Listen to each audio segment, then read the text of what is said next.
Welcome to Stratwatch.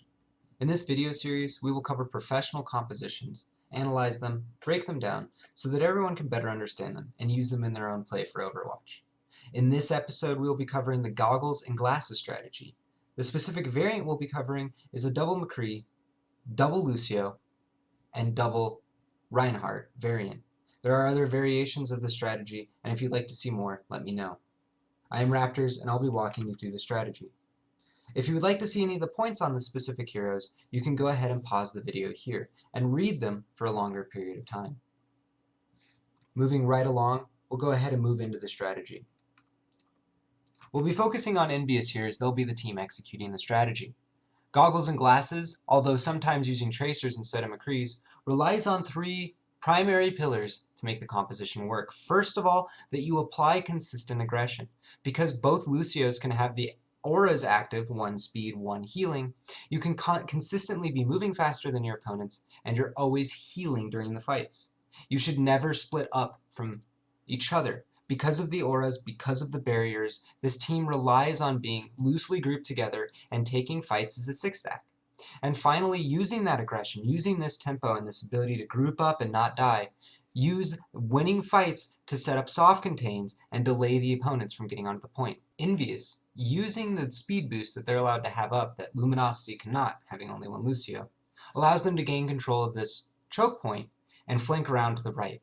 This seizes them tempo in this fight and makes Luminosity's position far worse than Envious's. They thus win the fight, cleaning up the entirety of the team and controlling the point. Like clockwork, we'll see this every single time Envious wins the fight. They will push up and set up a soft contain using the Reinhardt barriers and poking with the McCrees.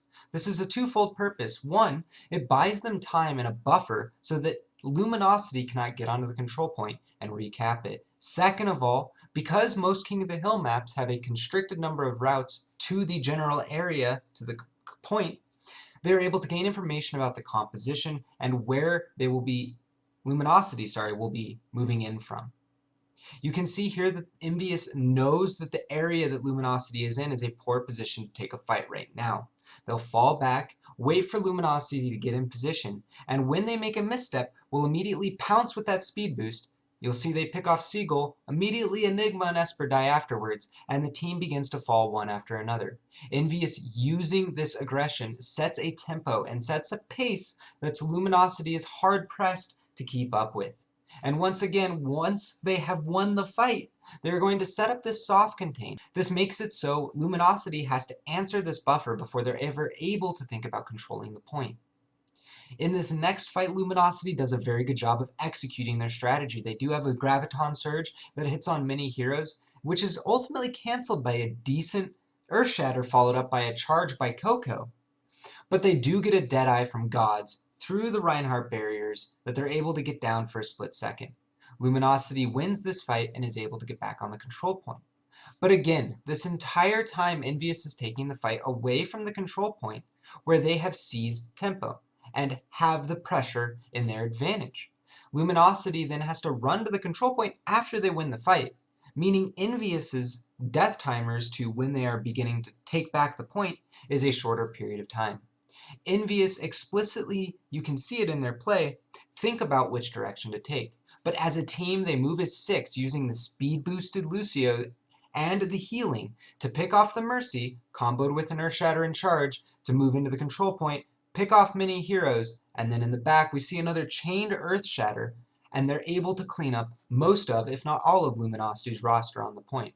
This does force a double tracer switch in an attempt to recover the game. But ultimately, Envious has had the tempo and the control of this game from the gates. And this is what allows this composition to win games. When you are consistently on the front foot, pressuring your opponent and keeping them on the back foot, it is hard for them to ever find a moment to regroup and execute their strategy. It'll feel as if there's no time to breathe. It'll feel as if every choke point has a Reinhardt barrier, and every single time they do gain any ground, your lineup comes flying in at 1,000,000 miles an hour, ready to beat in their faces with the Reinhardts, and of course the McCrees being able to dish out insane amount of damage with their flashbang and fan combos, if not just strong primary fire that's highly accurate. In the second part of this video, we'll be covering the second game of this specific King of the Hill match. If you would like to go back and watch and cover the pillars, you can do so here. Now, this strategy again relies on that idea of pure aggression, getting tempo control, taking the point, and then setting up a soft contain. This seizes the tempo and also cements it into map time. Having to answer a buffer, Luminosity will always be a little late taking the point after winning fights, so again, always be the aggressor with this lineup. You'll see it here off the bat again. They are not afraid to charge in one of their Reinhardts, if not both at one point, and just get in the faces of Luminosity. They want to take these fights, they want to trade heroes because they can get to the points faster. Their lineup is naturally very quick. And they also have a lot of throughput on all of their roles. The tanks have a large shield that is easy to keep up by sheathing it and healing it. The Lucios are constantly healing and giving speed, and of course the McCree's damage is rather consistent but can be bursty. And again here you see the Luminosity wins the skirmish off the bat, but due to that pressure and that speed that Envious is able to set in the match, they take the point first, even though they were technically not the first ones on it, or at least to have control of it. Again, like clockwork, once they win the fight, they set up this soft contain to create a buffer that Luminosity has to answer before they're able to actually take the point. They cycle between McCree's, they cycle between Reinhardt's, they cycle between their heroes so that they can consistently have up their abilities. Here they will use one high noon after another, Taimu first into Davik. However, Luminosity executes very well as a team, and Siegel, using once again the tank configuration, is able to get quite a few kills and ultimately allow Luminosity to take back the point. Luminosity actually gets a lot of tempo and control of the map here for the next minute or two. However, Envious again is built around taking the point. They may fail a time or two here, but eventually they're able to crack the defense or the position that Luminosity sets up. However, again, because Envious is constantly applying aggression and pressure, Luminosity's setup is constantly suspect to it. You'll see that Luminosity is able to win this next fight, Envious attempting a flank using the Reinhardt barriers. They even charge in, but damage boosted Bastion is something you want to be very careful about charging into.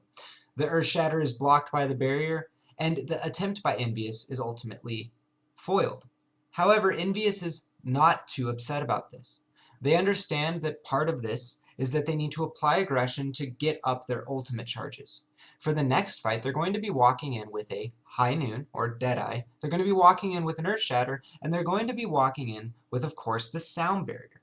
You'll see first Taimu uses his High Noon to zone, and will use the entire charge on the Reinhardt barrier to do as much damage to it as possible to break it, making it easier for Davik to take it.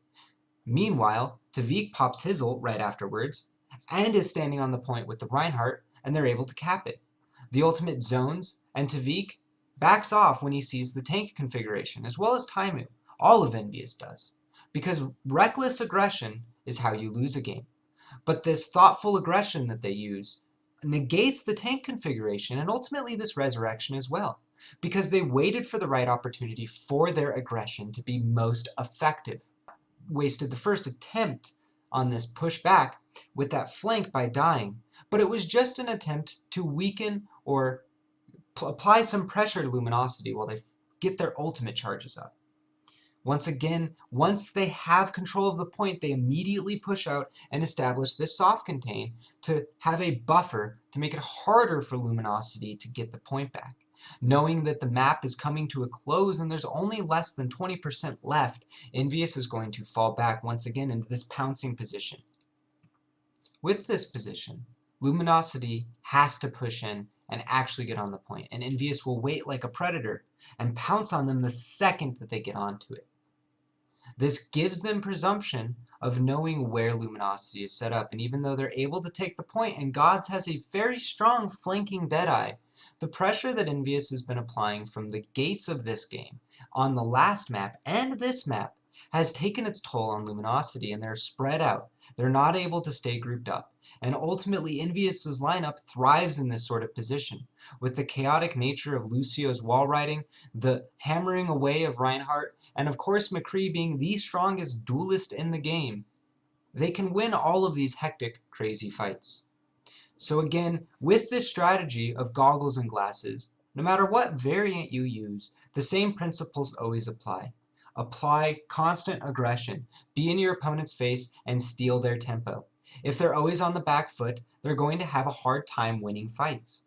The second part of this is once you have won these fights through this aggression, you need to set up soft contains and be ready to fall back and use them as a buffer to gain additional objective time.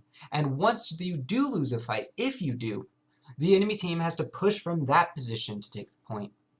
That buys you additional time when you respawn, set up, and they get less objective time than they would have if you were fighting on the point. Finally, stay together and stay grouped up in loose formations. This lineup relies on the auras affecting everyone and the Reinhardts being able to protect each other and protect the two Lucios and McCrees. If you spread out too far with this lineup, it will fall apart and it will get picked apart. So again, stay together. Thank you so much for watching this week's episode of Stratwatch, and I really hope you enjoyed this episode. If you guys want to see more of my content, please follow the channel, check out my blog, or let me know what you guys want to see and give me your feedback. I want to continue to improve this series and improve my content for you guys. Thank you once again, and lastly, have a great day.